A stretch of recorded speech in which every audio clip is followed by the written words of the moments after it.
आगे बढ़े। ठीक है। तो हमारे पास ऊर्जा के स्रोत की बात हम कर रहे हैं यहाँ पर। तो ऊर्जा के स्रोत में एक आ गया हमारा परंपरागत, कन्वेंशनल, कोल और पेट्रोलियम।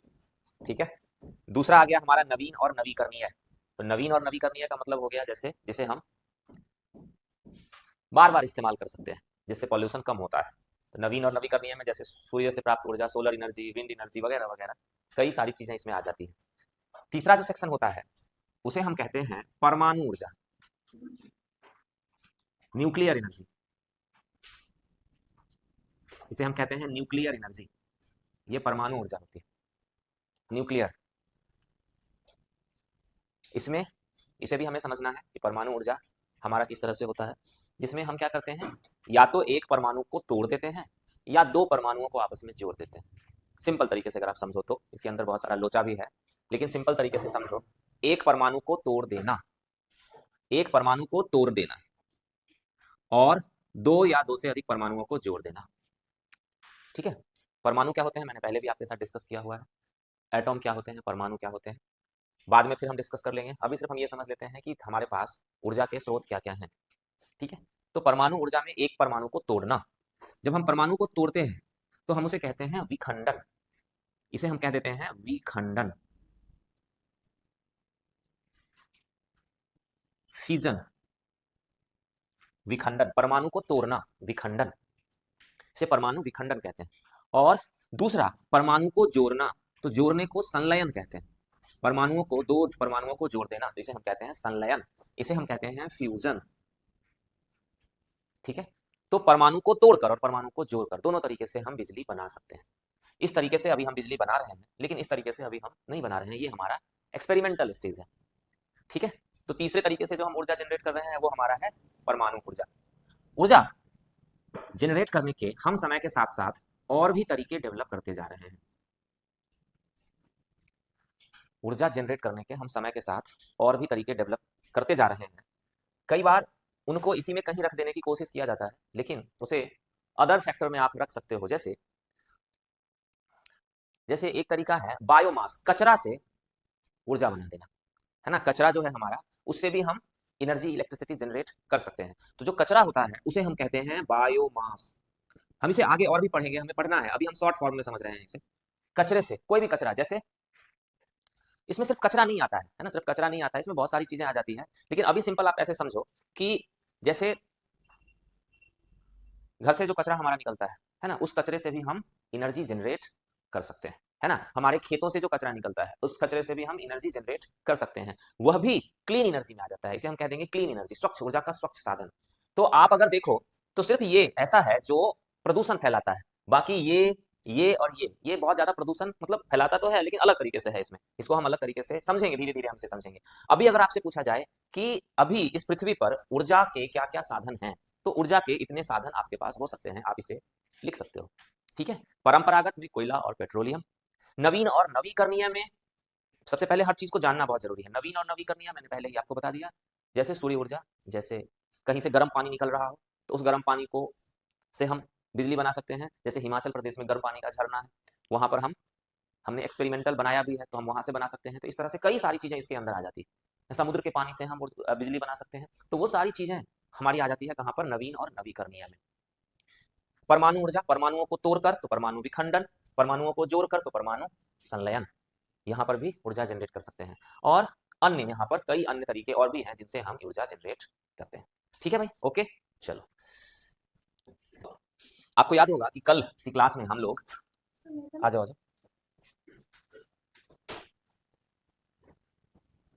कल की क्लास में हमने नेचर ऑफ फ्यूल की बात करी, नेचर ऑफ फ्यूल की बात करी। हम इसे अब फिर नहीं करेंगे, ऐसी चीजें आपको समझ में आ ही गई होगी।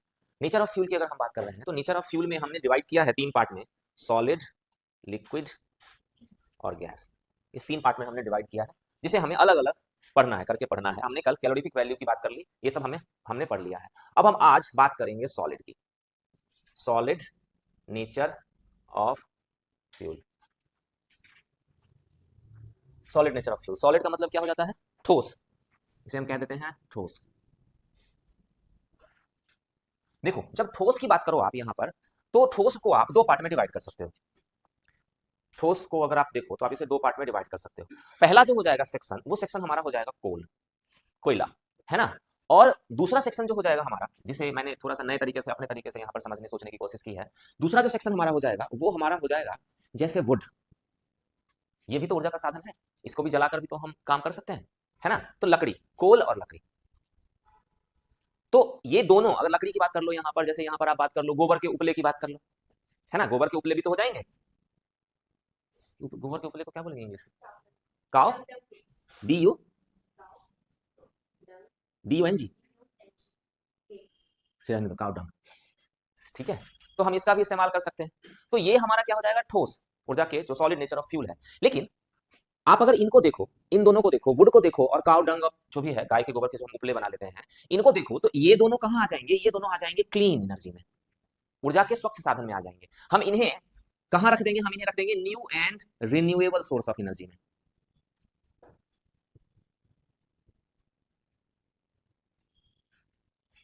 नवीन और नवीकरणीय ऊर्जा के साधन में हम इन्हें रख देंगे, है ना। कोल और वुड और जो भी है गाय का गोबर से जो उपले बनते हैं, तो ये नवीन और नवीकरणीय ऊर्जा के साधन में आ जाएंगे। इससे भी बहुत सारा काम किया जा रहा है। आप इनको, ये वुड और काउ डंग जो है, आप इनको ठोस फ्यूल तो मान ही सकते हो, साथ साथ इनको आप, इनके लिए एक वर्ड जो यूज किया जाता है वो यूज किया जाएगा इनके लिए बायोमास। बायोमास में और भी चीजें आ जाएंगी, इसके लिए हम बायोमास वर्ड भी यूज करते हैं, है ना। जैसे आप ऐसा काम कर सकते हो, जैसे हमें बिजली बनाना है, तो बिजली बनाने का प्रोसेस क्या होता है, बिजली बनाने का प्रोसेस होता है कि आप पानी गर्म करो, पानी को स्टीम में कन्वर्ट करो, उस स्टीम से आप क्या करो, टरबाइन को घुमाओ, टरबाइन होती है, उस टरबाइन को घुमाओ और वही टरबाइन इलेक्ट्रिसिटी जनरेट करती है। प्रोसेस यही है। कोयले से भी हम ऐसे ही बनाते हैं, कोयला गरम गरम करो, गरम करके पानी को उबालो, उसे स्टीम में कन्वर्ट करो, उस स्टीम से टरबाइन को घुमाओ, आपकी इलेक्ट्रिसिटी जनरेट हो जाएगी, है ना। घर पे भी आप ये काम कर सकते हो, करके देख सकते हो कि कैसे इलेक्ट्रिसिटी जनरेट होती है। तो वो काम हम कोल से भी कर रहे हैं और वो काम हम इससे भी कर सकते हैं, है ना। तो दोनों में अंतर है, दोनों में अंतर को समझना है। मतलब हमने इसे कन्वेंशनल सोर्स ऑफ एनर्जी में रखा कि आपको इतना पता है कि जब हम कोल बर्न करते हैं, कोल जब हम जलाते हैं, तो बड़ी मात्रा में हार्मफुल गैसेस निकलती है, जो हमारे लिए बहुत हार्मफुल होती है ना। बहुत सारी गैसेस निकलती है, जो आपने एनवायरमेंट इकोलॉजी में नहीं पढ़ा होगा या पढ़ा होगा तो आप देखोगे कि कोल को जलाने से कौन कौन सी हार्मफुल गैसेस निकलती है और वो हमारे लिए किस तरह से हार्मफुल होती है। तो फिर हम इसको भी जलाते हैं, तो इसको जलाने से भी तो हार्मफुल गैसेस निकलती है। जैसे हार्मफुल गैस को एग्जाम्पल में आप ले सकते हो CO2, है ना। आप CO2 को एक एग्जांपल के रूप में यहाँ ले सकते हो। तो अगर हम लकड़ी जलाएं, हम गोबर का जलाएं, गोबर गाय के उपले को जलाएं, तो यहाँ से भी CO2 गैस निकल सकती है ना। तो ये, इसे हम क्लीन एनर्जी में क्यों रखते हैं, इसे हम क्यों नहीं रखते हैं क्लीन एनर्जी में, इसे हम क्यों रखते हैं क्लीन एनर्जी में, देखो इसको समझना बहुत जरूरी होता है। ये कहा जाता है कि ये कोयला, देखो होता क्या है, आप ऐसे समझो कोयला बना कैसे। तो कोयला बनने की एक प्रक्रिया होती है। इसमें क्या होता है कि कोयला बहुत दिनों तक मिट्टी के नीचे दब गया, है ना। आप देखो 2 करोड़ साल पहले क्या हुआ कि लकड़ी या जंगल जो होते हैं, जो पेड़ पौधे होते हैं, वो मिट्टी के नीचे दब जाते हैं। जब वो मिट्टी के नीचे दब गए तो वहां पर क्या होता है, मिट्टी के नीचे, बहुत नीचे चले जाओ आप, तो वहां पर क्या होता है, हाई टेम्परेचर होता है, हाई प्रेशर होता है। हाई टेम्परेचर, हाई प्रेशर और ऑक्सीजन की कमी होती है ना। तो हाई टेम्परेचर, उच्च तापमान, हाई प्रेशर और लो ऑक्सीजन, इनमें क्या होता है कि वो लकड़ी लंबे समय तक इस कंडीशन में जब वो रहती है तो वो क्या होती है, इस तरह से कोल में कन्वर्ट हो जाती है ना। ये लकड़ी लंबे समय तक हाई प्रेशर, हाई टेम्परेचर और लो ऑक्सीजन में जब रहेगी तो वो कोल में कन्वर्ट हो जाएगी। इस तरह से कोल बनता है। वहां पर भी लकड़ी से ही कोल का निर्माण हो रहा है, यहां पर भी हमने लकड़ी या इस तरह की चीजों का ही इस्तेमाल किया है। पर होता क्या है, यह प्रोसेस 2 करोड़ साल पहले हो चुका है, यह प्रोसेस 2 करोड़ साल पहले हो चुका है। देखो एक चीज जो समझना यहाँ पर बहुत जरूरी है आपको, यहाँ पर ये कि एक पेड़ जो है, वो पेड़ जब वो पेड़ बड़ा होता जाता है तो वो क्या करता है, वो कई तरीके से बेनिफिशियल है। वो क्या करता है, कार्बन डाइऑक्साइड एनवायरमेंट से एब्जॉर्ब करता है और ऑक्सीजन रिलीज करता है ना। वो अपने कार्बन डाइऑक्साइड लेता है और ऑक्सीजन रिलीज करता है। तो इससे क्या होता है, कार्बन ऑक्सीजन का एक साइकिल बनता है ना। कार्बन लेना, ऑक्सीजन छोड़ना, पेड़ की ये प्रकृति होती है, रात में चेंज हो जाती है ना, इस तरह से। तो कहते ये हैं कि ये क्लीन फ्यूल क्यों होता है, आप इसे ऐसे समझो कि ये प्रक्रिया बहुत समय पहले चली हो गई। जो पेड़ मिट्टी के नीचे दब गए, उन्होंने ऑक्सीजन लिया, सॉरी कार्बन डाइऑक्साइड लिया और ऑक्सीजन उन्होंने छोड़ दिया, तो एक प्रक्रिया चली जो 2 करोड़ साल पहले चली। यहां पर क्या हो रहा है, जब हम एक पेड़ को काटकर उसको जलाते हैं, बस आपको समझना है कि पेड़ को काटकर जलाना, अगर हम उसे जलाकर फ्यूल बनाते हैं, सामान्यतः ऐसा नहीं करना चाहिए, लेकिन अगर हम ऐसा कर रहे हैं तो हम उसे क्लीन फ्यूल में क्यों रखेंगे। वो इसलिए होता है कि कहते हैं कि जब हम एक पेड़ को जलाते हैं, जलाएंगे, तो उससे क्या होगा, CO2 गैस निकलेगी। वो CO2 गैस, और जब वो पेड़, मान लो पेड़, जब ये हमने पेड़ लगाया, इस पेड़ की साइज ये बढ़ती गई, ये बढ़ती गई, ये बढ़ती गई, ये बढ़ती गई, तो मान लो कि इस पेड़ ने, ये पेड़ कितने दिन तक जिया, मान लो 20 ईयर्स तक। तो 20 ईयर्स तक इसने क्या किया, CO2 लिया और O2 दिया, है ना। 20 साल तक इसने क्या किया, CO2 लिया और O2 इसने दिया। अब हमने क्या किया, इस पेड़ को काट दिया, हमने इस पेड़ को काटकर हमने इसे जला दिया। अगर हम इस तरीके से जलाते हैं तो अगर हमने इसे जला दिया तो फिर क्या होगा, जलाने के बाद क्या होगा, ये CO2 निकलेगी। जब हम पेड़ को जलाएंगे तो CO2 निकलेगी। तो ये जो CO2 निकलेगी, ये वाली CO2 और ये वाली CO2 जो इसने एब्जॉर्ब किया है, इसकी वैल्यू समान हो जाती है, इसलिए हम इसे क्लीन एनर्जी में रखते हैं। इस चीज को समझना। मान लो जब आप बड़े हो रहे थे तो आपने क्या किया, 50 किलोग्राम CO2 आपने खा लिया। जब आप बड़े हो रहे थे तो आपने 50 किलोग्राम CO2 खा लिया और 50 ग्राम CO2 खा के आपने मान लो 30 किलोग्राम आपने O2 दिया, ऑक्सीजन दिया। ठीक है, ये आपने किया, 50 किलोग्राम CO2 खाया और 30 किलोग्राम आपने ऑक्सीजन दिया। अब जब आपकी मान लो कि यहां पर क्या हुआ, इस पेड़ की डेथ हो गई। तो जब इस पेड़ की डेथ हो गई तो हमने इस पेड़ को जलाया। तो हमने जब इस पेड़ को जलाया तो जब ये पेड़ हम जलाएंगे तो CO2 निकलेगी, वहां से कार्बन डाइऑक्साइड निकलेगी। तो यहां से जो कार्बन डाइऑक्साइड निकली, वो कार्बन डाइऑक्साइड कितनी निकली, 40 किलोग्राम निकली। पेड़ को जलाने के बाद जो कार्बन डाइऑक्साइड निकली वो 40 किलोग्राम निकली। तो ये 40 किलोग्राम निकल रही है, उतना उससे ज्यादा तो इसने अपनी जवानी में एब्जॉर्ब कर लिया था। तो इसलिए क्या होगा, ये वैल्यू और ये वैल्यू लगभग लगभग सेम हो जाती है, हम इस वैल्यू के प्रॉफिट में रहते हैं। इसलिए कभी लकड़ी से अगर कभी फ्यूल बनाया जाता है तो उसे ग्रीन एनर्जी, क्लीन एनर्जी में रखा जाएगा। क्योंकि जब वो अपने प्रोसेस में था तो जितना कार्बन डाइऑक्साइड उसने यूज किया, और जब हम उसे बर्न कर रहे हैं तो वो जो कार्बन डाइऑक्साइड वो जलाएगा, उसकी वैल्यू लगभग लगभग समान होती है, इसलिए हमारा कोई नुकसान नहीं होता है। इसलिए इसे क्लीन फ्यूल में रखा जाता है। ठीक है, क्लियर है। लेकिन एक चीज ध्यान रखो कि इसका मतलब ये नहीं है कि हमें लकड़ी को काट काट कर जला देना है, क्योंकि पेड़ का और भी ज्यादा इस्तेमाल है, और भी ज्यादा यूज है। इसलिए मैं सिर्फ यहां पर आपको ये समझा रहा था कि वुड कैसे क्लीन एनर्जी है। ठीक है, ओके, ध्यान रखना, ऐसा नहीं कि लकड़ी जलाने के लिए बैठ जाना आप। तो हम अभी यहां पर वुड की बात नहीं करेंगे या गाय के गोबर की बात नहीं करेंगे, उसे हम बायोमास में बात करेंगे। सिर्फ मैंने आपको यहां पर एक्सप्लेन कर दिया है। ओके, चलें आगे। अब हम यहां पर सिर्फ कोल की बात करेंगे। हमारे पास जो ठोस फ्यूल है जिससे हम बड़ी मात्रा में इलेक्ट्रिसिटी बनाते हैं, वो है कोल। भारत में अभी भी लगभग लगभग 50 से 60% इलेक्ट्रिसिटी, 52, अब तो कम हो गया है ये डाटा, है ना, थोड़ा सा कम हो गया है, लेकिन फिर भी हमें इसी डाटा का इस्तेमाल करना है। 50 to 60% जो इलेक्ट्रिसिटी है, बिजली उत्पादन, हम कोल से करते हैं।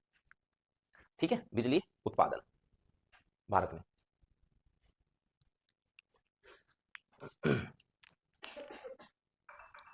अब जब आप कोल की बात करो, जब आप कोल की बात करोगे तो आपको यह जानना जरूरी है, आप सबने पढ़ा भी होगा, नहीं पढ़ा होगा तो आप आगे पढ़ लोगे, कि कोल में कार्बन कंटेंट के आधार पर हम कोल को 4 पार्ट में डिवाइड कर देते हैं। कार्बन कंटेंट के आधार पर, उनके अंदर कितना कार्बन है, इसके आधार पर हम उन्हें 4 पार्ट में डिवाइड कर देते हैं। तो 4 पार्ट में डिवाइड कर दो। एंथ्रेसाइट, बिटुमिनस, लिग्नाइट और पीट, है ना। आपको इसे इसी फॉर्मेट में लिखना पड़ेगा, इसको हिंदी और इंग्लिश दोनों में हम यही कहते हैं, एंथ्रेसाइट। एंथ्रेसाइट कौन है सुबह सुबह, एंथ्रेसाइट, बिटुमिनस, लिग्नाइट और पीट। इस तरह से हमने कोल को 4 पार्ट में डिवाइड कर दिया। अब इसमें हम इसे एक बनाएंगे चार्ट के फॉर्मेट में, हम इसे बनाएंगे, इसमें 3-4 चीजें पाई जाएंगी। हम इसे चार्ट के फॉर्मेट में थोड़ा सा बना लेते हैं।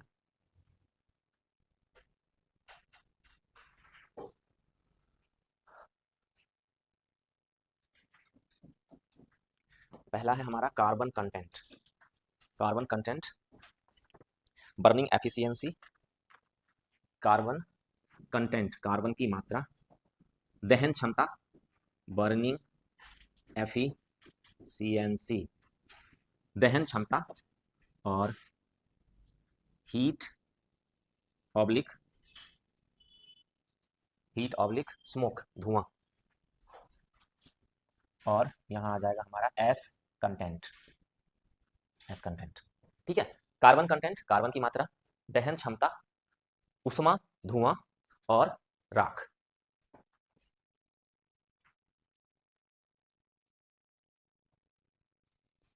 ठीक है, तो हमारी अर्थ पर, हमारी पृथ्वी पर ये कोल कई तरह के पाए जाते हैं, जिसको हमने सामान्यतः इधर 4 पार्ट में डिवाइड किया है। इसके अलावा एक और कोल पाया जाता है जिसको हम कहते हैं कुकिंग कोल, है ना, वो भी जानना बहुत जरूरी है, लेकिन उसकी यहाँ पर जरूरत नहीं है, उसका भी हम एक खास तरीके से इस्तेमाल करते हैं, कुकिंग कोल।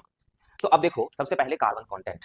तो ये एंथ्रेसाइट सबसे अच्छा कोयला माना जाता है ना। आप इसे रैंकिंग के आधार पर कह सकते हो कि सबसे अच्छा, दूसरे नंबर का अच्छा, तीसरे नंबर का अच्छा और चौथे नंबर का अच्छा। क्यों अच्छा? हाँ, ये कोयले के प्रकार है।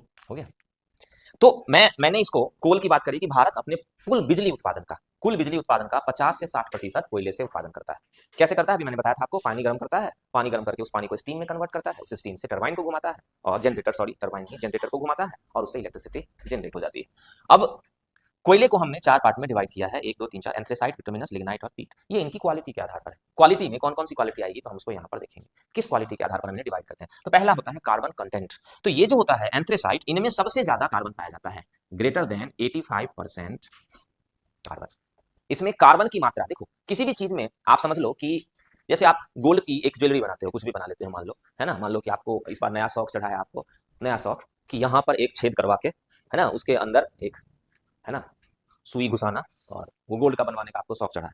तो आप जब उसे बनवाते हो तो गोल्ड के अंदर क्या होती है कि गोल्ड की मात्रा और इंप्योरिटीज की मात्रा, अशुद्धि की मात्रा, दोनों चीजें होती है ना। तो उसी तरह अगर आप कोल की बात कर लो तो ये जो एंथ्रेसाइट है उसमें 85% से ज्यादा कार्बन कंटेंट होता है। बाकी ऐसे कंटेंट होते हैं जो उस कोयले को अशुद्ध करते हैं, जैसे आप समझ लो तो उसमें थोड़ा सा जलवाष्प की मात्रा होती है, या और भी कई तरह के मिनरल्स होते हैं। तो जिसके अंदर कार्बन कंटेंट ज्यादा होगा, जितना ज्यादा होगा वो कोयला उतनी ही अच्छी क्वालिटी का माना जाएगा, है ना। और यह जो होगा हमारा सबसे नीचे पीट, सबको नहीं समझते हैं, पीट जो है उसमें लेस देन 35% कार्बन है। तो मतलब इसके अलावा 65% इसमें क्या है, इंप्यूरिटीज है, अशुद्धि है, जो हमारे लिए बेनिफिशियल नहीं है, हमारे लिए जरूरी नहीं है। तो कार्बन कंटेंट के आधार पर सबसे बढ़िया कोयला, दूसरे नंबर पर, तीसरे नंबर पर, और पीट कोयला। सबके बारे में जानना जरूरी नहीं है हमारे लिए, ठीक है। अब बर्निंग एफिशिएंसी, जिसकी जिसके अंदर कार्बन कंटेंट ज्यादा होगा उसकी बर्निंग एफिशिएंसी, दहन क्षमता सबसे ज्यादा होगी, है ना। तो बर्निंग एफिशिएंसी किसकी होगी? इसकी मैक्सिमम होगी, इसकी मिनिमम होगी। दहन क्षमता इसकी क्या होगी? अधिकतम होगी, और इसकी दहन क्षमता न्यूनतम होगी, बिकॉज ऑफ कार्बन कंटेंट।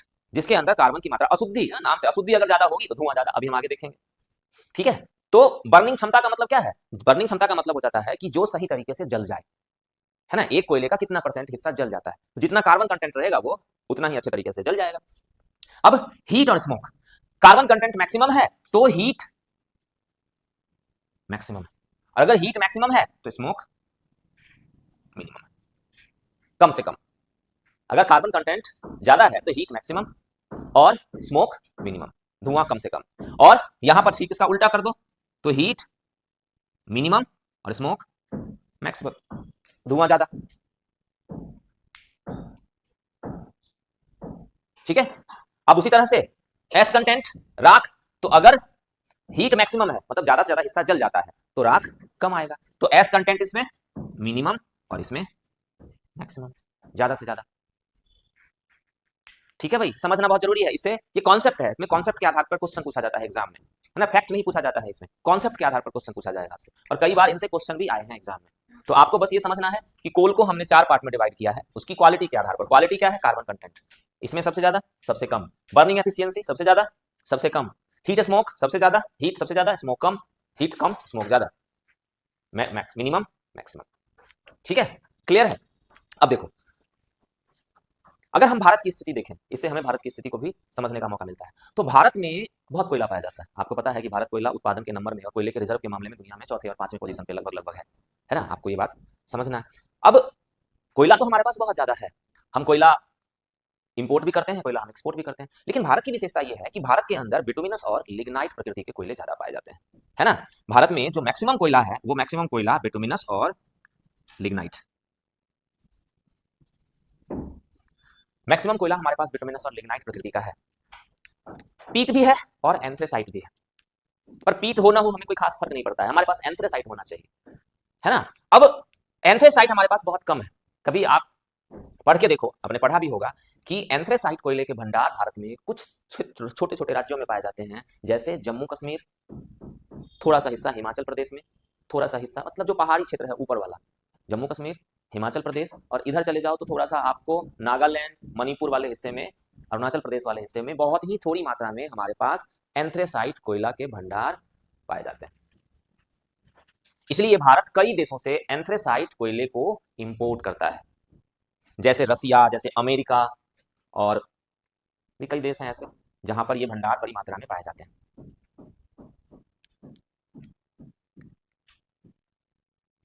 तो आपके पास जो ऑप्शन है वो ऑप्शन ये है कि या तो आप एंथ्रेसाइट इंपोर्ट करो, है ना, या तो आप एंथ्रेसाइट इंपोर्ट करो, पहले इस चीज की जरूरत नहीं थी, क्योंकि अब हमने क्या किया है कि हम एक सिस्टम के मेंबर बन गए हैं, जिसको हम कहते हैं क्लाइमेट चेंज सिस्टम वाला सिस्टम, कोप, है ना। आपने इन्वायरमेंट इकोलॉजी में पढ़ा होगा और नहीं पढ़ा होगा तो न्यूज में हम बार बार सुनते हैं, और अभी मैंने एक न्यूज भी डाला था, ऐसे मैं डालता रहता हूँ कि दुनिया में एक समिट होती है जिसमें कहा जाता है कि हर एक देश को कम से कम CO2 का उत्पादन करना है ना। मतलब कम से कम CO2 का अगर आपको उत्पादन करना है, CO2 जो है वो ग्रीन हाउस गैस मानी जाती है। ग्रीन हाउस गैस वह गैस होती है जो पृथ्वी को गर्म करती है। कई सारी गैस ऐसी है जिनको आप पढ़ोगे इन्वायरमेंट इकोलॉजी की क्लास में, जो गैस या जो एलिमेंट पृथ्वी को गर्म करते हैं उन्हें हम ग्रीन हाउस गैस या एलिमेंट में रख देते हैं, जिनमें से एक CO2 है ना। तो आप यहां पर समझ सकते हो कि भारत के पास बिटुमिनस और लिग्नाइट तरह का कोयला है जो ज्यादा धुआं छोड़ेगा, है ना। तो अगर ये ज्यादा धुआं छोड़ेगा तो हम हमने कुछ वादे किए हैं इंटरनेशनल ऑर्गेनाइजेशन में कि हम ग्रीन हाउस गैस का कम से कम उत्सर्जन करेंगे। तो अगर आपने वादा किया है तो आप, और प्रॉब्लम यह है कि हमारी अभी भी 50 से 60% एनर्जी हमारी कोयले से बनती है, तो आप कैसे ग्रीन हाउस गैस का कैसे आप कम से कम उत्सर्जन करोगे, और भी कई जगह से ग्रीन हाउस गैसेस आपकी एमिट होती है, तो उसके नए तरीके हमें ढूंढने पड़ेंगे। या तो आप एंथ्रेसाइट इंपोर्ट करो, या आप बिजली बनाने के कोई दूसरे तरीके ढूंढो। तो हमने कई सारे दूसरे तरीके ढूंढ लिए हैं, जैसे clean energy, new and renewable energy, जैसे है ना परमाणु ऊर्जा से हम बनाते हैं वो एनर्जी जो आपने पढ़ा अभी आपने देखा था। तो या तो आप एंथ्रेसाइट इंपोर्ट करो, या आप ऊर्जा बनाने के कोई दूसरा साधन डेवलप करो, या फिर ये वाला जो कोयला है इस कोयले को आप क्लीन कोयला में कन्वर्ट कर दो या क्लीन फ्यूल में कन्वर्ट कर दो, जिसे हम अभी पढ़ेंगे, जिसे हम कहेंगे कोल गैसिफिकेशन या कोल लिक्विफेक्शन, है ना। तो हम उस तरीके से क्या करेंगे, जो हमारा ये घटिया प्रजाति का कोयला है इस घटिया प्रजाति के कोयले को हम क्लीन फ्यूल में कन्वर्ट कर देंगे, है ना। इन चीजों को हमें समझना है। तो टॉपिक जो मैं आपको करवा रहा हूं बिल्कुल अभी करंट के अकॉर्डिंग करवा रहा हूं, क्या क्या चीजें अभी चल रही है। तो हमें क्या करना है, देखो इसी चीज को आपको एक ऑर्डर से समझना है। हम इतना ज्यादा बिजली बनाना हमारी नीड है, क्योंकि समय के साथ हमारी डिमांड बढ़ती जा रही है, तो ये हमारी नीड है बिजली बनाने के। हमारे पास जो पुराने साधन है वो कोयले से हम बिजली बनाते हैं। अब हमें अपने कॉप नॉर्म को भी पूरा करना है, ग्रीन हाउस एमिशन को कम करना है। तो ग्रीन हाउस एमिशन को कम करना है तो हमें इन पर निर्भरता को कम करना पड़ेगा। तो या तो हम इससे बनाएं, या हम इसको इंपोर्ट, हमें मजबूरी है कि हमारे पास है नहीं, हमें इसको इंपोर्ट करना पड़ेगा, या फिर हमें दूसरे तरीके ढूंढने पड़ेंगे, या फिर हमें इनको क्लीन कर देना पड़ेगा। ठीक है, ओके, चलो ये समझ में आ गया आपको, यहां से कोई दिक्कत नहीं है, चले आगे हम। ठीक है,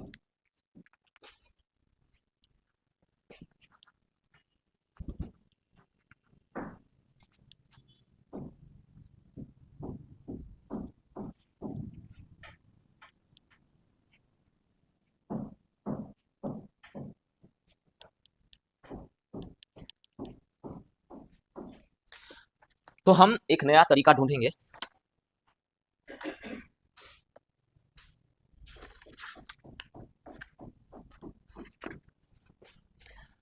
हम सारे तरीके पे काम कर रहे हैं, है ना। हम एंथ्रेसाइट भी मंगा रहे हैं, आयात कर रहे हैं, हम न्यू एंड रिन्यूएबल एनर्जी पे भी हम फोकस कर रहे हैं, और हमने अपने जो कोयला हमारे पास है हम उस कोयले को भी क्लीन कोयले में कन्वर्ट कर रहे हैं। तो इसी टॉपिक को हम पढ़ेंगे। तो हम इस टॉपिक को कहते हैं कोल गैसिफिकेशन। हिंदी और इंग्लिश दोनों में से यही कहेंगे, कोल गैसिफिकेशन,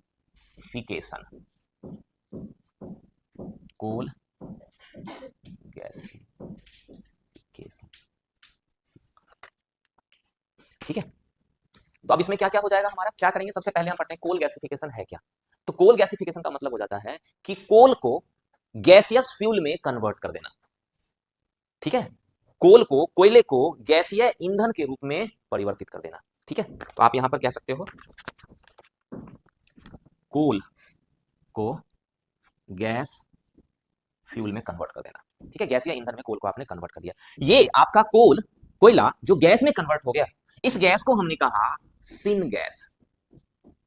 इस गैस को हमने कहा सिन गैस या सिंथेटिक गैस। ये नहीं लिखा हुआ है तुम्हारे पास, रेक्टिफाइड तो नहीं बोल सकते हैं, हाँ गैसिफिकेशन ही बोलेंगे। ठीक है, तो हमने क्या किया, कोल को गैसियस फ्यूल में कन्वर्ट कर दिया, जिसे हमने कहा सिन गैस या सिंथेटिक गैस। सिन गैस या सिंथेटिक गैस। सिंथेटिक गैस वह फ्यूल है जिसे हमने आर्टिफिशियल तरीके से बनाया है। सिंथेटिक गैस जो हम यहाँ पर सिन गैस की कहते हैं, बात हमने करी, ये सिन गैस एक आर्टिफिशियल फ्यूल है।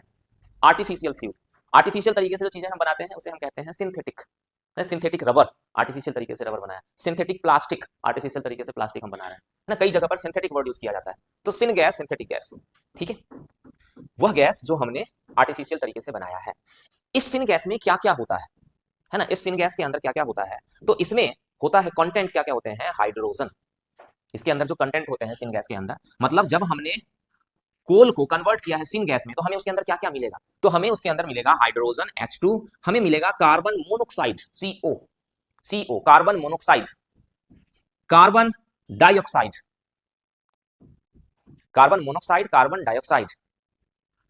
और ध्यान रखना है कि कई जगह पर लिखा होता है मीथेन CH4, लेकिन ध्यान रखना है कि जब हम इस प्रोसेस से बनाते हैं तो उसमें मीथेन नहीं मिलता है, मीथेन इसमें नहीं होता है। हम अलग से एक प्रोसेस होता है जिसे हम कहते हैं मीथेनेशन प्रोसेस, उस प्रक्रिया से हम मीथेन, इससे सिन गैस से मीथेन बनाते हैं, है ना। इसमें इसमें जो अगर हमारी बात कभी भी होगी, सिन गैस क्या है? तो syn gas mixture of hydrogen, carbon monoxide and carbon dioxide, ठीक है।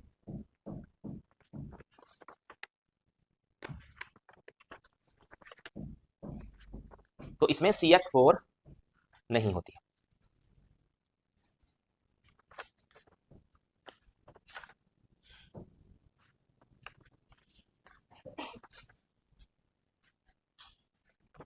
अब हमने ये समझ लिया कि कोल से हमने गैसियस फ्यूल बनाया, जैसे हमने सिंथेटिक फ्यूल कह दिया, इसे इस प्रोसेस को हम कहते हैं कोल गैसिफिकेशन प्रोसेस। अब हमें समझ में आ गया कि syn gas is mixture of these gases, ये इन गैसों का मिक्सचर होता है। अब हम इसे बनाते कैसे? हमने कैसे इसे बना दिया, मतलब इसकी प्रक्रिया क्या है, इसका प्रोसेस क्या है, प्रक्रिया, इसकी प्रक्रिया क्या है, इसका प्रोसेस क्या है। तो इसका जो प्रोसेस होता है वो हम लिख लेते हैं। इसको एक खास तरह की लेबोरेटरी में रखा जाता है ना। इसके लिए एक खास तरह का कह सकते हो प्रोसेस है, एक खास तरह का चैम्बर बनाया जाता है ना, एक खास तरह का चैम्बर है, जिस चैम्बर को हम कहते हैं गैसीफायर, गैसीफायर, इसे हम कहते हैं गैसीफायर। इसको बनाने की जो प्रक्रिया है, कोयले को हम गैसीफायर में रख देते हैं, ठीक है। अब गैसीफायर की कंडीशन क्या होगी? हमने कोयले को गैसीफायर में रख दिया, अब गैसीफायर की कंडीशन क्या होगी? तो इसमें क्या हो जाएगा? हाई टेम्परेचर, हाई टेम्परेचर इसके अंदर जो होगा वो होगा हाई टेम्परेचर। कितना? तो लगभग 1200 डिग्री सेल्सियस और 2600 फॉरेनहाइट। फॉरेनहाइट और सेल्सियस में अलग अलग वैल्यू होती है, ध्यान रखना है हमें। तो हाई टेम्परेचर, उच्च तापमान, उच्च तापमान कितना तापमान होना चाहिए? इतना होना चाहिए। हाई प्रेशर, उच्च दबाव होना चाहिए, दबाव कितना होना चाहिए? लगभग लगभग 1200, 1200, लगभग लगभग 1200 मिली बार। दबाव को हम मिली बार में काउंट करते हैं, millibar. High temperature, high pressure, steam, हमें स्टीम की जरूरत होती है, भाप की हमें जरूरत होती है, और लो ऑक्सीजन, बहुत ही कम ऑक्सीजन, है ना। अगर पूरा ऑक्सीजन, आपसे कभी पूछा जाएगा कि ऑक्सीजन कम क्यों दे रहे हो, तो ऑक्सीजन की उपस्थिति में तो वो क्या होगा? जल ही जाएगा पूरा। अगर हमने इसे इतना टेम्परेचर दे दिया और हमने इसे साथ साथ ऑक्सीजन भी दे दिया तो वो तो जल गया, फिर तो वो बचेगा ही नहीं कुछ। इसलिए हम इसे बहुत ज्यादा तापमान देते हैं, ऑक्सीजन नहीं देते हैं, तो क्या होता है? ये जलता नहीं, है ना, पूरी तरह से ये जलता नहीं है। तो ये क्या होता है? इस प्रक्रिया में यह गैसियस फॉर्म में कन्वर्ट होता है, और जो गैसियस फॉर्म में कन्वर्ट होता है उसमें से हमें कौन कौन सी गैस मिलती है? हाइड्रोजन, कार्बन मोनोक्साइड और कार्बन डाइऑक्साइड गैस मिलती है, ठीक है। ये समझ में आया कि ये प्रक्रिया क्या है। ये एक चैम्बर बनाया हमने, उस चैम्बर को हमने कहा गैसीफायर। उस गैसीफायर चैम्बर में क्या क्या होता है? उसमें टेम्परेचर बहुत ज्यादा होता है, हमें कोयले को जलाना होता है ना, हमें कोयले को जलाना होता है विदाउट ऑक्सीजन। यही प्रक्रिया तो जमीन के नीचे भी होती है। जमीन के नीचे जब लकड़ी दब जाती है तो क्या होता है? वहां पर भी हाई टेम्परेचर और हाई प्रेशर होता है, अभी अभी मैंने आपको बताया, और लो ऑक्सीजन होता है। तो देखो, जो हमारा कई तरह का कोयला है, वो कई तरह का कोयला एक ही प्रक्रिया से बनता है, एक ही प्रक्रिया से। कभी आप पढ़ के देखना कि हमारे यहाँ पर लिग्नाइट और बिटुमिनस के भंडार क्यों पाए जाते हैं, एंथ्रेसाइट के भंडार क्यों नहीं पाए जाते, है ना। ये बहुत इंपॉर्टेंट, कभी आपसे क्वेश्चन पूछा जाएगा कि हमारे पास, ये ज्योग्राफी का टर्म है, ज्योग्राफी में मिनरल अभी डिस्कस हमें करना बाकी है, हम वहां पर करेंगे तो मैं आपको बताऊंगा कि हमारे पास एंथ्रेसाइट क्यों नहीं है ना। बनने की प्रक्रिया, कुछ देशों में एंथ्रेसाइट है और हमारे यहाँ एंथ्रेसाइट नहीं, है ना। तो ये क्यों ऐसा होता है, बाद में हम इसे पढ़ेंगे। अभी हम ये समझ लेते हैं कि इस तरह से हमने क्या किया, गैसियस फ्यूल बनाया, जिसे हमने सिन गैस कहा। अब है आगे, इसके आगे कि सिन गैस का उपयोग क्या है, ठीक है। सिन गैस का उपयोग, ये समझ में आ गया, कोई दिक्कत तो नहीं है। स्टीम का रोल होता है हर चीज, देखो कोई भी चीज एक प्रक्रिया होती है ना, उसी प्रक्रिया से वो चीज पूरी होगी, जिसमें स्टीम का भी रोल होता है कि उसमें स्टीम दी जाती है, क्योंकि सारी प्रक्रिया एक खास इक्वेशन, मैंने इक्वेशन यहाँ पर लिखा नहीं है, उसकी हमें जरूरत नहीं है, लेकिन कभी भी पूछा जाएगा किन किन चीजों की जरूरत होती है, तो हमें स्टीम की भी जरूरत, भाप की भी जरूरत उसको बनाने में होती है, ठीक है।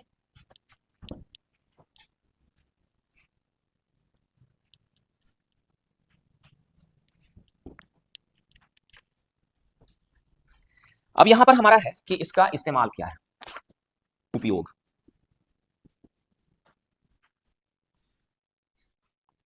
सिन गैस का इस्तेमाल क्या है, तो हमने बनाया क्यों है इसे, है ना। हमने इसे बनाया क्यों, अपने आप समझ जाओगे कि आप इसका उपयोग क्या है। हमने इसे क्यों बनाया है, हमने इसे क्लीन फ्यूल में कन्वर्ट किया है, तो ईंधन के रूप में इसका इस्तेमाल कर सकते हैं। तो हम लिख दो ईंधन के रूप में, फ्यूल के रूप में, ईंधन के रूप में हमने उसका इस्तेमाल किया, किया ना। क्या चलाएंगे ईंधन के रूप में हम, ईंधन के रूप में उस रासायनिक गैस का इस्तेमाल करने के लिए हमें कुछ तो इस्तेमाल करना पड़ेगा। 3 आइटम हमने अभी अभी निकाला है उसमें से, 3 आइटम में हाइड्रोजन, कार्बन मोनोऑक्साइड और कार्बन डाइऑक्साइड। तो डायरेक्ट ईंधन बनाना हो, अगर हमें फ्यूल के रूप में इस्तेमाल करना हो, तो हम हाइड्रोजन का इस्तेमाल कर लेंगे। हाइड्रोजन क्लीन फ्यूल है ना, हम देश भर, भारत में बहुत ज़्यादा हाइड्रोजन पे काम कर रहा है भारत, ठीक है। तो हम हाइड्रोजन का इस्तेमाल कर लेंगे उसमें से, ठीक है भाई। हाइड्रोजन को यूज करो, आप गाड़ियों में यूज करो, घर में यूज करो, जहां मन में यूज करो। हाइड्रोजन सबसे क्लीन फ्यूल है आज, ठीक है। तो फ्यूल में, या आप कह सकते हो बिजली बनाने में, हाइड्रोजन को जलाओ, हाइड्रोजन को तोड़ो, हीट जनरेट करो, जो मन है आपका करो हाइड्रोजन से, तो बहुत सारा काम आप कर सकते हो। दूसरा फर्टिलाइजर, उर्वरक। जैसे उर्वरक में urea, ammonia, urea ammonia, urea ammonia बनाने में किसका इस्तेमाल किया जाएगा, कार्बन मोनोऑक्साइड का इस्तेमाल किया जाएगा, ध्यान रखना है आपको। कार्बन मोनोऑक्साइड का इस्तेमाल यूरिया और अमोनिया के उत्पादन में किया जाएगा।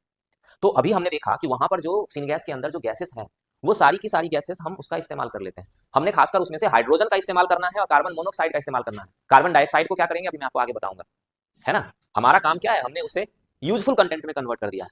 तो हाइड्रोजन को कई जगह इस्तेमाल कर सकते हैं आज, हाइड्रोजन का हमने इस्तेमाल किया।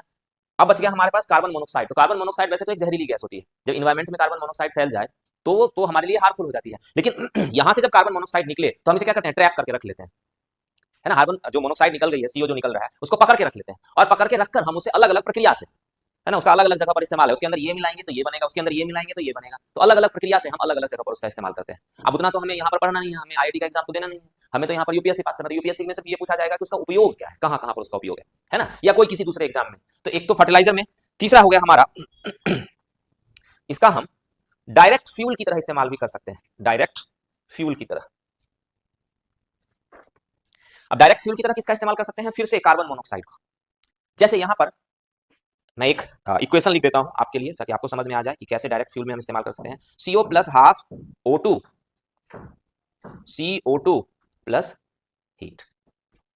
तो हम इसका डायरेक्ट कार्बन मोनोऑक्साइड का हम डायरेक्ट फ्यूल की तरह भी इस्तेमाल कर सकते हैं। जो यहां से हीट जनरेट होती है, उस हीट से आप पानी गर्म कर लो, स्टीम बनाओ, टरबाइन घुमाओ, चक्का घुमाओ, चलाओ, इलेक्ट्रिसिटी बनाओ,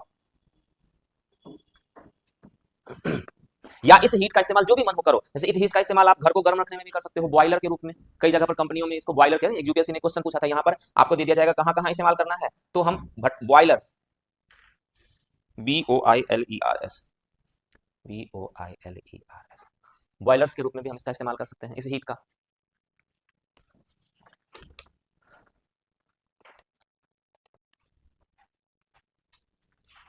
तो एक तो फ्यूल बना दिया हमने, हमने फर्टिलाइजर बनाया, इससे हमने डायरेक्ट फ्यूल की तरह इस्तेमाल किया। इसके बाद नेक्स्ट है, आप इसका इस्तेमाल करो methanol, methanol, diesel, petrol etcetera के प्रोडक्शन में। इससे हम मिथेनॉल कैसे बनाएंगे मैं भी आपको बताऊंगा। मिथेनॉल, डीजल और पेट्रोल हम इसे बना सकते हैं, है ना। आप इसे क्या सबके साथ सिंथेटिक लगा दो, क्योंकि हम आर्टिफिशियल तरीके से बना रहे हैं। Synthetic methanol, synthetic diesel, synthetic petrol, synthetic kerosene, synthetic aviation fuel, है ना, जो हवाई जहाज में फ्यूल इस्तेमाल किया जाता है, उन सबको हम बना सकते हैं इससे, है ना, इस प्रक्रिया से। तो synthetic, synthetic methanol, synthetic diesel, synthetic petrol, synthetic aviation fuel, मतलब वायुयान वाला ईंधन, हाँ, एविएशन टरबाइन या जो भी कह लो आप, है ना, और केरोसिन, केरोसिन, इसे हम केरोसिन भी बना सकते हैं। अच्छा, केरोसिन के अलावा हम इसे एक और चीज बना सकते हैं, सिंथेटिक वैक्स, सिंथेटिक वैक्स, मोम। नहीं, रबर से नहीं बन रहा है।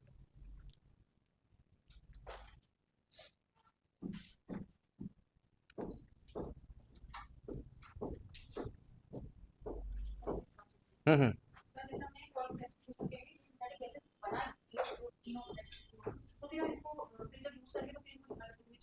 हाँ हाँ, फिर हाँ हमने उसको ये किया, अलग अलग कर देंगे, क्योंकि हमें अलग अलग इस्तेमाल है। हम हाइड्रोजन को अलग कर लेंगे, हाइड्रोजन अलग कर सकते हैं, कार्बन मोनोऑक्साइड को अलग कर सकते हैं। आफ्टर गैसिफिकेशन के बाद ही तो गैसिफिकेशन किया, उसको हमने क्लीन फ्यूल में कन्वर्ट कर दिया। हाँ, ये अब यूज हो रहा है इसका, हमने, है ना, हमने ये 3 चीजें बना दी। अब इन 3 चीजों का आप जहां जहां मन आप इस्तेमाल कर लो। हाँ चलता रहेगा। सरकारी से दे देती है, सरकार बना रही है या प्राइवेट फर्म बना रहे हैं, वो बना के उसे बेच रहे हैं। आपको मन है कार्बन मोनोक्साइड लेने का तो आप कार्बन मोनोक्साइड खरीद लो, कार्बन मोनोक्साइड को आप केमिकल तरीके से आप इस्तेमाल कर लो, है ना। इस तरीके से इसका इस्तेमाल किया जा रहा है, ठीक है। इसके अलावा कहां पर, केमिकल इंडस्ट्री में, केमिकल इंडस्ट्रीज में इसका इस्तेमाल किया जाता है। जैसे प्लास्टिक बनाने में, प्लास्टिक बनाने में, पेंट बनाने में, plastic paint CO plus 2H2 CH3OH, chemical industry में। देखो जो केमिकल इंडस्ट्री में कार्बन मोनोक्साइड के साथ हाइड्रोजन मिला दिया तो ये बन गया हमारा मिथेनॉल, ये मिथेनॉल बना, है ना। इस तरह से ये हमारा मिथेनॉल बना और हम इसका केमिकल इंडस्ट्री में हम इसका इस्तेमाल करते हैं से प्लास्टिक बनाने में, पेंट, पेंट जो होता है वो बनाने में, है ना। अभी तो ये हमारा केमिकल इंडस्ट्री में। और एक हाइड्रोजन के प्रोडक्शन में, हाइड्रोजन का प्रोडक्शन, एक तो हाइड्रोजन आपने वहां पर भी बना लिया है एक्स्ट्रा, अगर आप हाइड्रोजन बनाना चाहते हो, है ना, अगर आपको एक्स्ट्रा, क्योंकि आज हमारे देश में हाइड्रोजन की ज्यादा से ज्यादा डिमांड है, तो गैसिफिकेशन से तो हाइड्रोजन बना ही है, लेकिन हमें और ज्यादा हाइड्रोजन चाहिए, तो और ज्यादा हाइड्रोजन चाहिए तो आप क्या करो, CO में आप मिला दो H2O, इससे क्या बन जाएगा आपका CO2 प्लस H2।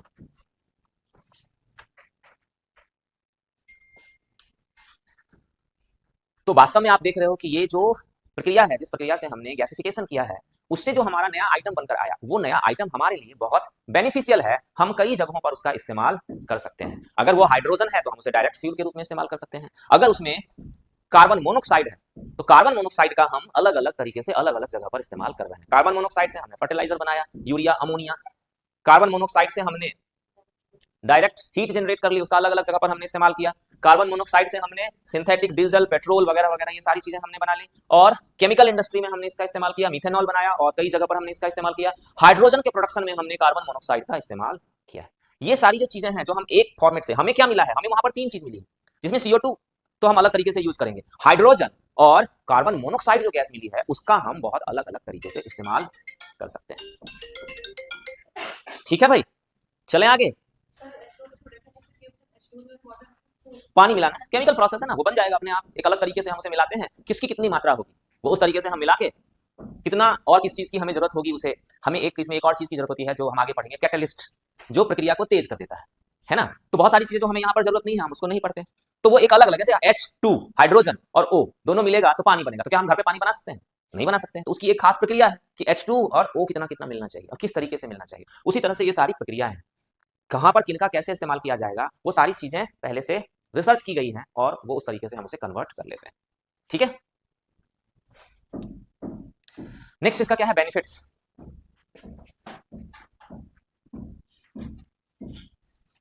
फायदे, फायदे तो इतने सारे फायदे बता दिए मैंने आपको, क्या बताऊं, है ना, इससे ज्यादा क्या बताऊं। पर आप फिर भी यहां पर लिख लो, एक क्लीन एनर्जी, साफ ईंधन है ये, हमने अभी अभी देख लिया। दूसरा, ग्रेटर एफिशिएंसी देन कोल, ग्रेटर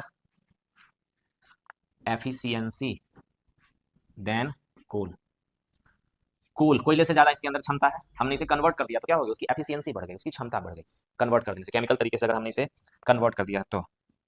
H2 मेकिंग, हाइड्रोजन, आज हमें हाइड्रोजन की बहुत ज्यादा नीड है तो हम इसे हाइड्रोजन बना के, ज्यादा से ज्यादा हाइड्रोजन बना के हम इसे यूज कर सकते हैं।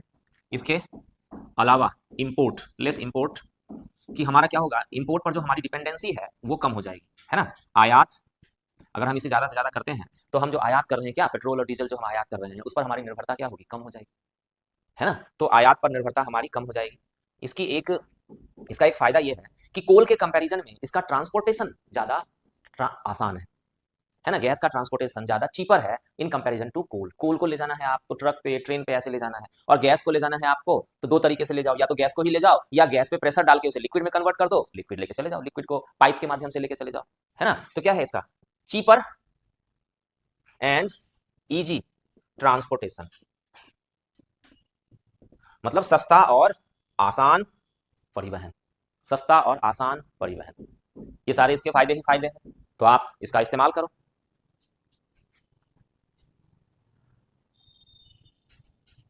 ठीक है, बेनिफिट्स समझ में आ गया। अब बेनिफिट्स है तो कुछ चैलेंजेस भी तो होंगे, है ना, तो कुछ सीमाएं भी लिखो यहाँ पर आप, सीमाएं भी कुछ लिखो। क्या कोई दिक्कत? ये चीपर एंड इजी ट्रांसपोर्टेशन मतलब कि सस्ता और आसान परिवहन। जैसे मैंने अभी आपको बताया, कोयला ले जाना हो ट्रक से ले जाओ, ट्रक से, या कोयला ले जाना हो तो आप माथे पर ले जाओ मटकते हुए, है ना, या फिर आप ट्रेन से ले जाओ, जिस तरीके से आपको ले जाना है। ये महंगा पड़ता है। अगर आपने उससे गैस में कन्वर्ट कर दिया तो आप गैस को आसानी से ले जा सकते हो। थोड़ा सा आपका मन और आसानी से ले जाना है तो गैस पर प्रेशर डालो, उसे लिक्विड में कन्वर्ट कर दो और पाइप से ले जाओ। तो क्या हो, ट्रांसपोर्टेशन बहुत आसान हो गया और आप फ्यूल के रूप में उसे यूज कर लो, इस्तेमाल कर लो। ठीक है, चलें आगे, अब चैलेंजेस में देख लें। ठीक है, अब चैलेंजेस, दो तीन चैलेंजेस लिख लेते हैं हम इसमें। एक्सपेंडिचर, ये बनाना बहुत खर्चीला है। एक्सपेंडिचर, ये बनाना, ये लेबोरेटरी बनाना, है ना। ट्रांसपोर्टेशन तो बाद में करोगे आप, पहले तो लेबोरेटरी बना लो, गैसीफायर तो बनाओ जहां पर ये सब बनाओ आप। वो गैसीफायर बनाना थोड़ा सा महंगी प्रक्रिया है। ठीक है, दूसरा है आपका एडवांस टेक्नोलॉजी। आधुनिक तकनीक की इसमें जरूरत होती है, आधुनिक तकनीक की इसमें जरूरत होती है, एडवांस टेक्नोलॉजी।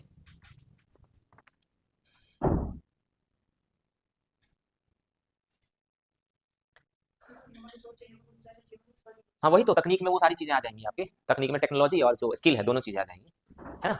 और यहाँ पर आ जाएगा आपको एक चैलेंजेस, तो देखो आपको लिखने के लिए छोड़ दिया जाए तो आप तो 32,000 लिख दोगे, है ना, लेकिन हमें उसकी जरूरत नहीं है, क्योंकि कोई भी चीज़ है पॉजिटिव साइड ज़्यादा इंपॉर्टेंट है, नेगेटिव साइड पर थोड़ा कम हम फोकस करते हैं। हम लिखेंगे यहाँ पर कंजम्पशन ऑफ वाटर। कंजम्पशन मतलब पानी का उपभोग, जिसको हमने स्टीम में, जो हमने कन्वर्ट, इसमें हमें देने के लिए जो स्टीम की जरूरत होती है, तो वो स्टीम हमें बनाने के लिए हमें पानी चाहिए, पानी को हम फिर गर्म करेंगे, स्टीम में कन्वर्ट करेंगे, वगैरह वगैरह वगैरह। तो ये पानी का बहुत ज़्यादा उपभोग इसमें होता है, जो वेस्टेज माना जाता है, लेकिन ये बेकार चीज़ है, ये सब है नहीं, है ना। जितना ज़्यादा पानी का उपभोग होगा उतनी हम नई चीज़ें जनरेट कर लेंगे। और यहाँ पर एक और चीज़ है, CO2, CO2 एमिशन। यहाँ पर भी CO2 जो कई तरीके से थोड़ी थोड़ी मात्रा में CO2 जो जनरेट होती है, जो इन्वायरमेंट के लिए हार्मफुल है। पर थोड़ा थोड़ा आप इसे लिख सकते हो, पर इनमें बहुत ज़्यादा फोकस करने की जरूरत नहीं है। कभी आपको इस पर लिखना पड़े, क्योंकि आजकल ये बहुत सारा इस्तेमाल किया जा रहा है इन चीज़ों को, तो कभी आपको लिखना पड़े तो ऐसा नहीं है कि आप जितने पॉजिटिव पॉइंट बताओ उससे ज़्यादा आप ये लिख के और उधर से मुंह बना के उल्लू की तरह आ जाओ, है ना। तो ये हमें हमें ज़्यादा से ज़्यादा हमें दो चीज़ों पे फोकस करना है। इसका एक्सपेंडिचर बन बहुत ज़्यादा है इसमें। अभी आगे आने वाले समय में यही टॉपिक अगर 5 साल के बाद पढ़ोगे तो हो सकता है ये कम हो जाए। तो अभी बहुत ज़्यादा है, और टेक्नोलॉजी बहुत ज़्यादा, टेक्नोलॉजी और स्किल की बहुत ज़्यादा इसमें डिमांड है ना। वो अगर हम इसमें सीमाएं देख रहे हैं तो हम इंडिया के पॉइंट ऑफ व्यू से देख रहे हैं, वर्ल्ड के पॉइंट ऑफ व्यू से हम नहीं देख रहे हैं, है ना। इंडिया के पॉइंट ऑफ व्यू से हमने यहाँ पर जो बात करी है वो आयात की बात हमने करी है, तो इंडिया के लिए हमने बात करी है। तो ये हमारा जो बेनिफिट्स हैं इंडिया के लिए, वर्ल्ड के लिए भी है, लेकिन हम यहाँ इंडिया के कॉन्टेक्स्ट में देख रहे हैं। और ये जो चैलेंजेस है, जो सीमाएं हैं हमारे पास, वो हम इंडिया के कॉन्टेक्स्ट में ही देख रहे हैं। ठीक है, तो ये बेनिफिट्स और ये चैलेंजेस। ओके, अब जो दूसरा टर्म हमारा है वो है कोल लिक्विफैक्शन।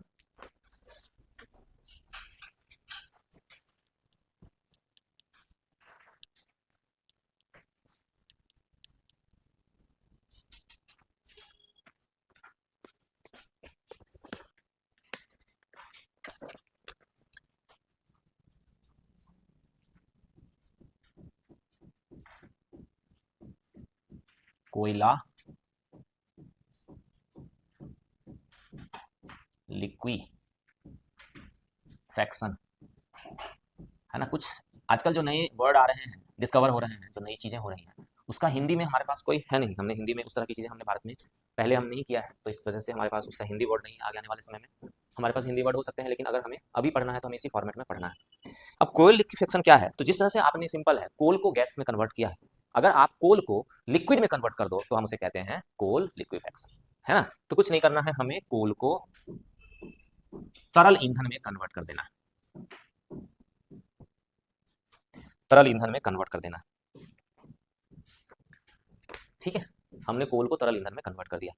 तरल ईंधन में कन्वर्ट करके हम क्या बनाएंगे, वही अभी अभी मैंने आपको बताया था, हम बना देंगे synthetic diesel, synthetic petrol, synthetic aviation fuel, synthetic kerosene. Wax fuel में है, किसने वैक्स बोला, बहुत मारूंगा। ठीक है, ये चीज को आपको समझना होता है ना। इसी तरह के आंसर मान लो यूपीएससी में ऑप्शन दे दें और वहां पर सिंथेटिक इसमें डाल के वैक्स भी दे दें आपको, और वहां लगा के आप 1 2 3 4 5 लगा के उधर से आ जाओ, तो बस हो गया कल्याण आपका। तो वैक्स फ्यूल में नहीं आता है ना, वैक्स का हम अलग तरीके से इस्तेमाल करते हैं, उसे माथे पे मल लो वैक्स को, है ना, वो अलग तरह का काम करेगा आपका।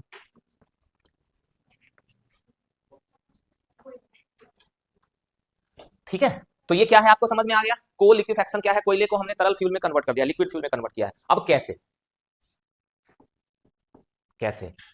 तो वही लकड़ी, वही जंगल, है ना, वही जंगल जब मिट्टी के नीचे दब गया तो वही जंगल कोयले में कन्वर्ट हो गया और वही जंगल पेट्रोल में कन्वर्ट हो गया, है ना। चीजें तो वही है, बस क्यों हुआ कि कुछ लकड़ी कोयले में कन्वर्ट हुई और कुछ लकड़ी पेट्रोल में कन्वर्ट हो गई, लिक्विड में कन्वर्ट हो गई, और कुछ लकड़ी गैस में कन्वर्ट हो गई, है ना। जमीन के नीचे अगर हमें कोयला मिल रहा है तो उसी जमीन के नीचे हमें पेट्रोल भी मिल रहा है और उसी जमीन के नीचे हमें मीथेन भी मिल रहा है ना। तो ये सारी चीजें उसी जमीन के नीचे मिल रही है, तो सबका सोर्स तो एक ही है, लकड़ी, है ना। तो ये लकड़ी अलग अलग तरीके से कन्वर्ट क्यों हुई है? इसके पीछे रीजन होता है टेम्परेचर का वेरिएशन और प्रेशर का वेरिएशन। अलग टेम्परेचर अगर उसे मिलेगा तो वो कोल में कन्वर्ट हो जाएगी, अलग टेम्परेचर मिलेगा तो वो लिक्विड में कन्वर्ट हो जाएगी, और अलग टेम्परेचर मिलेगा तो वो गैस में कन्वर्ट हो जाएगी। और इसके साथ साथ प्रेशर और टाइम, टेम्परेचर, प्रेशर और टाइम, कितने समय तक वो रह रहा है ना। अगर बहुत जल्दी आपने उसे निकाल लिया, बहुत जल्दी निकाल लिया,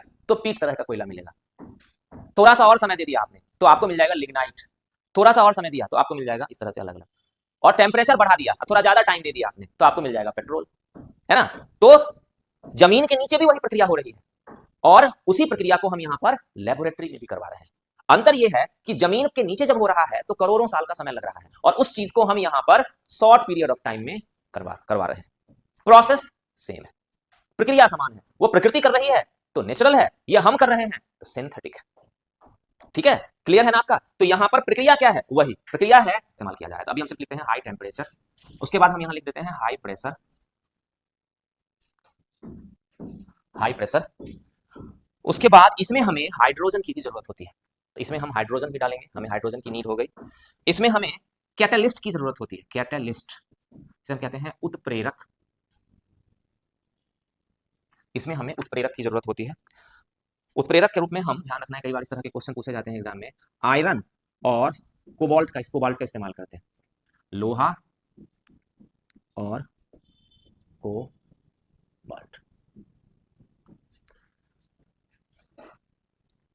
ठीक है, तो आपको सीधा ये समझना है कि कैसे किया जाता है। तो हाई टेम्परेचर, हमें इसमें टेम्परेचर ज्यादा, अलग अलग प्रोसेस में अलग अलग टेम्परेचर की नीड होती है, तो हम यहाँ पर हाई टेम्परेचर डाल रहे हैं, हाई प्रेशर डालेंगे हम यहाँ पर। जब हम अभी बनाएंगे तो आपको क्लियर हो जाएगा कि हमें क्या क्या इन चीजों की जरूरत है। हाइड्रोजन की हमें जरूरत होगी और हमें कैटलिस्ट की जरूरत होगी, उत्प्रेरक की जरूरत होगी। उत्प्रेरक हमने अभी अभी डिस्कस किया था, उत्प्रेरक एक खास तरह का पदार्थ होता है जो रिएक्शन को तेज कर देता है। ध्यान रखना, ये भी क्वेश्चन एग्जाम में पूछा गया है। उत्प्रेरक एक खास तरह का पदार्थ होता है जो रिएक्शन को तेज कर देता है। दो चीज, एक तो रिएक्शन को तेज कर देता है और दूसरा कंज्यूम नहीं होता है प्रोडक्शन प्रोसेस के दौरान, वो बचा ही रहता है ना। ये ध्यान रखना है कि ऐसा ना हो कि हमने किसी चीज में, जैसे नमक, पानी के अंदर हमने नमक मिला दिया, हमने कोई नई चीज बनाई, तो क्या हुआ, नमक जो है पानी के अंदर जाकर क्या हुआ, कंज्यूम हो गया, है ना। लेकिन अगर हम इस प्रक्रिया में अगर हम आयरन और कोबाल्ट को मिला रहे हैं तो आयरन और कोबाल्ट क्या होगा, कंज्यूम नहीं होगा, वो प्रक्रिया पूरी हो जाएगी और वो उसका पूरा का पूरा हिस्सा उसमें बना ही रहेगा।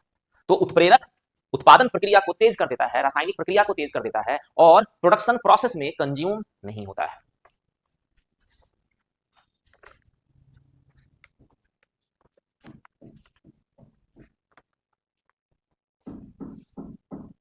ठीक है, तो अभी हमने जो यहां पर डिस्कस किया, देखो आप इसे समझो कि कोयले को हमें लिक्विड फॉर्म में कन्वर्ट करना है, तो कोयले को लिक्विड फॉर्म में कन्वर्ट करने का दो तरीका है। ठीक है, जिसे हम कोल लिक्विफेक्शन कहते हैं, जो कोल लिक्विफेक्शन में कोल को लिक्विड में कन्वर्ट कर देना है। कैसे करना है? तो दो तरीका है। पहला तरीका है जिसे हम कहते हैं, कैसे करना है, पहला तरीका आ गया हमारा जिसे हम कहते हैं डायरेक्ट, प्रत्यक्ष मेथड। डायरेक्ट है, ये प्रत्यक्ष मेथड है, जिसमें क्या करना है हमें कि हमारा जो टेम्परेचर है वो लगभग 4000 से 5000 डिग्री सेल्सियस तक हमें टेम्परेचर जनरेट करना है। इसमें एक लिमिटेशन है, बस हमें ये ध्यान रखना है कि हमें गैसिफिकेशन से हाईयर टेम्परेचर देना है ना। जो हमने गैसिफिकेशन में टेम्परेचर दिया था उससे हमें ज्यादा टेम्परेचर देना है। तो एक प्रत्यक्ष तरीका है, डायरेक्ट मेथड है, जिसमें हमें हाई टेम्परेचर देना है, हाई प्रेशर देना है, हाइड्रोजन देना है और कैटलिस्ट देना है। ये सब अगर हम देंगे और हम उस चैम्बर में उसे डाल देंगे तो ये अपने आप सिंथेटिक डीजल, ये एक चीज और ध्यान रखना है कि जो हमारा बन के आएगा वो सिंथेटिक लिक्विड होगा, है ना। ऐसा नहीं कि आपको डीजल भी बनकर आ गया, पेट्रोल भी बनकर आ गया, एविएशन फ्यूल भी बनकर आ गया, ऐसा नहीं होता है ना। जो हमें धरती के नीचे से जो हम निकालते हैं उसको क्या किया जाता है, वो तो कच्चा फ्यूल होता है, उस फ्यूल को हम क्या करते हैं, रिफाइन करते हैं। तो जब हम उस फ्यूल को रिफाइन करते हैं तो रिफाइन करने के बाद ही पेट्रोल बनता है, अलग तरीके से डीजल बनाया जाता है, केरोसिन बनाया जाता है, एविएशन फ्यूल बनाया जाता है, वैक्स बनाया जाता है, कई तरह की चीजें बनाई जाती है। अभी हम पढ़ेंगे उसे, जब हम पढ़ेंगे पेट्रोलियम तो जो यहां पर लिक्विड बनकर आया है आपका, उसे हम कह देते हैं सिंथेटिक लिक्विड, या आप कह सकते हो सिंथेटिक लिक्विड फ्यूल कह देते हो आप उसे, सिंथेटिक मतलब कृत्रिम तरल ईंधन, ये कृत्रिम तरल ईंधन आ गया आपके पास। अब इसी कृत्रिम तरल ईंधन को आप क्या करो, रिफाइन कर दो।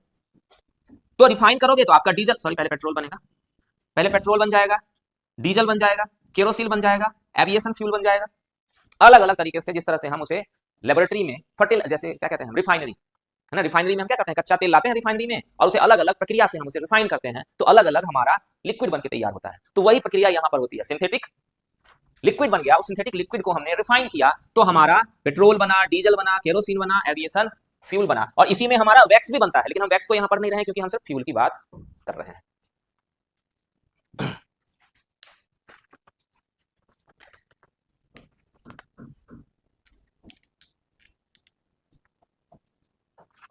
ठीक है भाई, ये कुछ चीज ऊपर से तो नहीं जा रही है, अगर जा रही है तो पूछ लो, मुझे लगता है कि मैं इस तरह से आपको बता रहा हूं कि प्रॉब्लम, ठीक है ना भाई। चलो, तो एक तरीका हमने यहां पर कर लिया, अब दूसरा है हमारा इनडायरेक्ट मेथड। ये डायरेक्ट मेथड है, डायरेक्टली हमने कर दिया है। अब दूसरा है हमारा इनडायरेक्ट मेथड, अप्रत्यक्ष, प्रत्यक्ष और दूसरा अप्रत्यक्ष, इनडायरेक्ट। अब इनडायरेक्ट में क्या करते हैं हम, तो देखो सबसे पहले कोल को कन्वर्ट करते हैं सिन गैस में, कोल को हमने कन्वर्ट किया सिन गैस में, और फिर हमने क्या किया, सिन गैस को कन्वर्ट किया सिन लिक्विड में, सिन गैस को हमने सिन लिक्विड में कन्वर्ट किया। ये दूसरा है, पहले सिन गैस बनाया फिर सिन गैस को हमने सिन लिक्विड में कन्वर्ट कर दिया। ये जो हमने सिन गैस को सिन लिक्विड में कन्वर्ट किया, इस प्रक्रिया को हम कहते हैं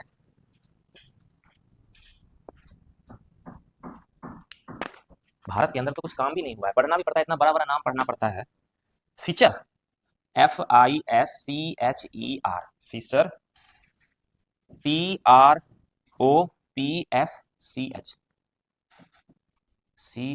अब आपको यही लिखना पड़ेगा क्योंकि ये दो जर्मन साइंटिस्ट है ना, ये इसे हम कहते हैं मेथड, प्रक्रिया।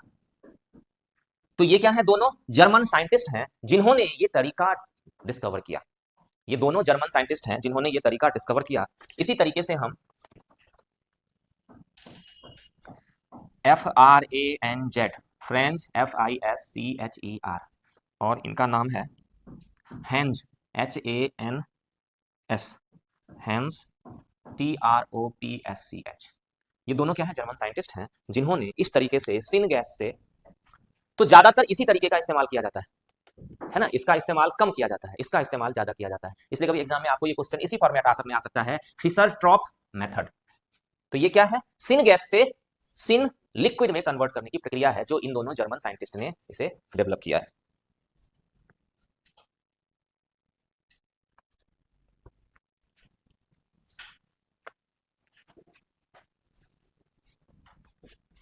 अब है हमारी भारत की स्थिति, भारत के बारे में जान लो क्या करना है, भारत की स्थिति।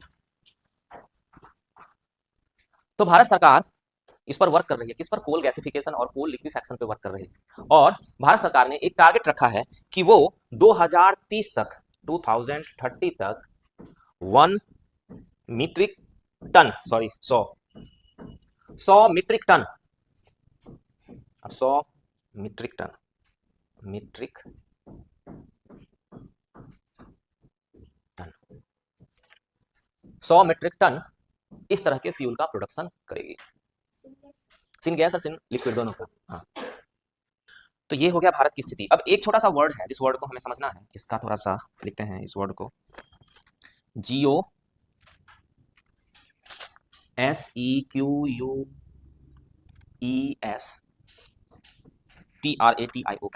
TRATION, प्रोनाउंस कर सकते हैं इसको, हाँ जो भी है, माना कि height of the tower is x, ठीक है, तो इसको आप प्रोनाउंस कर लेना। ये वर्ड बहुत इंपॉर्टेंट वर्ड है, इस वर्ड से भी क्वेश्चन नहीं पूछा गया है एग्जाम में, इसको इसी फॉर्मेट में लिखना, भारत में इसका हिंदी अवेलेबल नहीं है, तो आपको इसको इसी फॉर्मेट में लिखना पड़ेगा। इसको आसान बनाने के लिए है ना, हम इसको तोड़ देंगे, है ना, इस वर्ड को तोड़ेंगे हम। जब हम इस वर्ड को तोड़ेंगे तो वर्ड जो आएगा वो आएगा carbon capture and storage, CCS। कभी भी आपके पास CCS आ जाए तो CCS यूनिवर्सिटी मत समझना, CCS के अलग मतलब भी बन सकते हैं। CCS का मतलब हो गया कार्बन कैप्चर एंड स्टोरेज। अब उसको बड़ा सा नाम ये देते हैं, जियो जयकारा सिरावली, ठीक है, ये बड़ा सा उसका नाम है, छोटा नाम उसका ये। अब ये है क्या, है ना। ये क्या है, ये वर्ड का जो मतलब सिंपल अगर आप शॉर्ट फॉर्म में कन्वर्ट कर दोगे तो आपको पता चल ही जाएगा कि कार्बन कैप्चर करके कहीं स्टोर करने की बात हो रही है ना। तो जो क्या है, लोगों ने नए नए तरीके ढूंढ निकाले हैं। उन तरीकों में क्या होता है कि एक तरीका ये भी है कि जैसे अभी आपने देखा कि कार्बन CO2 निकला, है ना, CO2 हमने निकाला, तो CO2 निकाला, ये तो फिर हमारे लिए हार्मफुल हो गया, तो वो CO2 का हम करेंगे क्या, है ना। या कभी बड़ी बड़ी इंडस्ट्री से जो CO2 निकलती है, वो CO2 तो ग्रीन हाउस गैस है, तो हमें CO2 का उत्पादन तो कम से कम करना है, तो हम क्या करते हैं, उस CO2 को कैप्चर कर लेते हैं, है ना। हम उस CO2 को किसी तरह से कैप्चर करते हैं, और तरीका है, सारी सारी चीजों का तरीका है। हम उस CO2 को कैप्चर कर देते हैं और एक खास तरीके से हम उसे क्या करते हैं, मिट्टी के नीचे प्रॉपर जगह बनाई गई है जहां पर हम ले जाकर उसे स्टोर कर देते हैं।